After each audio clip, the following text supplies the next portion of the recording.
Hi అండి, నమస్తే. నేను మీ Anjali. Welcome back to Anjali cooking. ఇవాళ వీడియోలో చాలా సింపుల్గా జస్ట్ 15 మినిట్స్లో అయితే చేసుకునే మంచి స్వీట్ రెసిపీని చూపించబోతున్నాను. నోట్లో అలా కరిగిపోతుంది. డెఫినెట్గా అందరూ ట్రై చేయాల్సిన రెసిపీ అండి. చాలా బాగుంటుంది అండ్ ప్రాసెస్ కూడా చాలా సింపుల్గా ఉంటుంది. ఇక అసలు లేట్ చేయకుండా ప్రాసెస్ ఏంటో చూసేయండి. ప్రాసెస్ చూసే ముందు మా ఛానల్ని ఫస్ట్ టైం ఎవరైనా చూసినట్లయితే సబ్స్క్రైబ్ చేసుకోవడం మాత్రం మర్చిపోవద్దు. దీనికోసం ఫస్ట్ అయితే ఒక బౌల్లోకి 1 కప్పు మైదా పిండి, అదే కప్పుతో అరకప్పు దాకా గోధుమ పిండి, నెక్స్ట్ ఇందులో 1 టేబుల్ స్పూన్ దాకా బొంబాయి రవ్వ వేసుకోండి. అదేనండి మనం డైలీ ఉప్మా వండుకుంటూ ఉంటాం కదా, ఆ రవ్వ అనమాట. నెక్స్ట్ ఇందులోకి 1/2 టీ స్పూన్ ఉప్పు, 1/2 టీ స్పూన్ దాకా బేకింగ్ పౌడర్. ఈ బేకింగ్ పౌడర్ అయితే అసలు స్కిప్ చేయకుండా వేసుకోండి.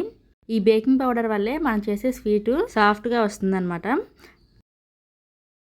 ఇలా అన్నీ కూడా బాగా కలిసేటట్టుగా కలిపిన తర్వాత నెక్స్ట్ ఇందులోకి కొంచెం వాటర్ తీసుకొని కొద్ది కొద్దిగా పోసుకుంటూ ఈ విధంగా కలుపుకోవాలి. మరి గట్టిగా ప్రెస్ చేస్తూ కలపొద్దండి. లైట్గా మునివేళ్ళతో మాత్రమే కలుపుకోవాలి.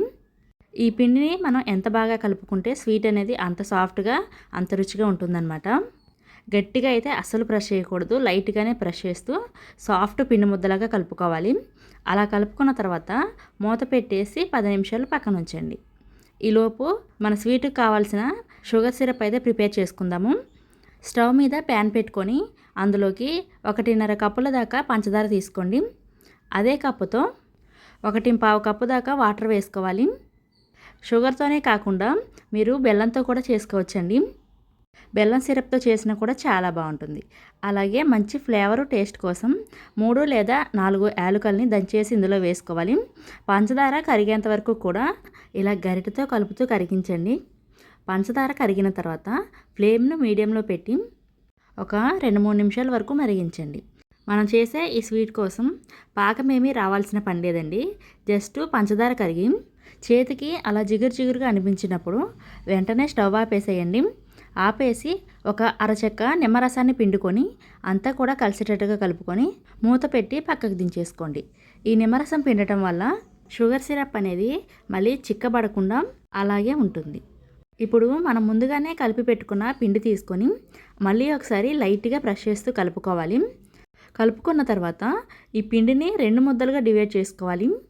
ఇప్పుడు చాపింగ్ బోర్డు పైన కానీ లేదా చపాతీ పీట పైన కానీ ఇలా లైట్గా కొంచెం ఆయిల్ అప్లై చేసుకోవాలి. అలాగే చపాతీ చేసే కర్రకు కూడా ఆయిల్ అప్లై చేసుకొని ఈ విధంగా రోల్ చేసుకోవాలి. పిండిని చపాతీలాగా మరీ పలచగా రోల్ చేయకూడదు.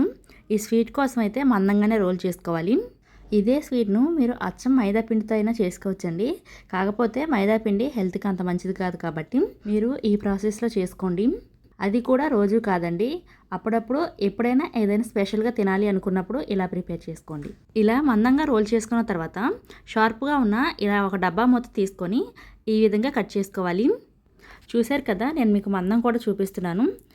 ఈ విధంగా అయితే ఉండాలన్నమాట. ఇలా మిగిలిన పిండి కూడా ఇదే విధంగా మందంగా రోల్ చేసుకొని ఇలా షార్ప్గా ఉన్న స్టీల్ డబ్బాతో కట్ చేసుకొని అన్నీ కూడా ఒక ప్లేట్లోకి తీసుకొని రెడీగా ఉంచుకోండి.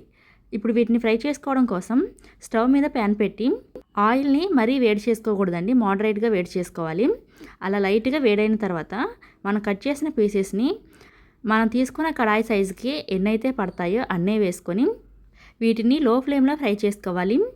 లో ఫ్లేమ్లో అటు ఇటు 2 వైపులా కూడా తిప్పుకుంటూ ఈవెన్గా వేయించుకోండి. మీకు స్వీటు ఫ్లఫీగా సాఫ్ట్గా రావాలంటే మాత్రం ఖచ్చితంగా లో ఫ్లేమ్లోనే వేయించుకోవాలి. హై ఫ్లేమ్లో పెట్టినా మీడియం ఫ్లేమ్లో పెట్టినా స్వీట్ అనేది సాఫ్ట్గా రాదండి, గట్టిగా వచ్చేస్తుంది. ఈ స్వీటు టేస్ట్ అనేది మీ చేతిలోనే ఉంటుంది.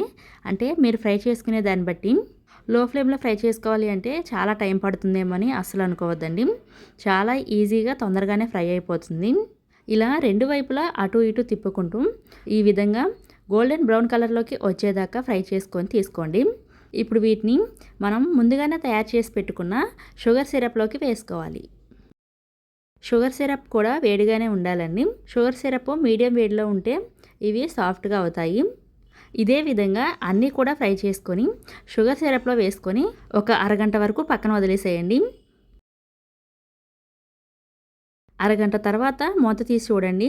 షుగర్ సిరప్ని బాగా పీల్చుకొని సాఫ్ట్గా అవుతాయి. ఒకవేళ టైం ఉంటే 1 గంట 2 గంటలైనా అలా షుగర్ సిరప్లో వదిలేసేయండి, ఇంకా సాఫ్ట్గా అవుతాయి. మీకు టైం లేదు లేదా మేము అంతవరకు ఆగలేము అనుకుంటే కనీసం ఒక అరగంట అయినా షుగర్ సిరప్లో ఉంచి తీసేయండి. చూసారు కదా ఎంత చక్కగా రెడీ అయిపోయిందో స్వీటు. ఈ స్వీటు మీకు నచ్చితే మా ఛానల్ని సబ్స్క్రైబ్ చేసుకోండి. అలాగే ఈ వీడియోకి ఒక లైక్ చేసి ఈ వీడియోను మీ ఫ్రెండ్స్ అండ్ ఫ్యామిలీకి షేర్ చేయండి. ఇలాంటి మరెన్నో టేస్టీ రెసిపీస్ కోసం వెంటనే మా ఛానల్ని సబ్స్క్రైబ్ చేసుకోండి. Thank you for watching.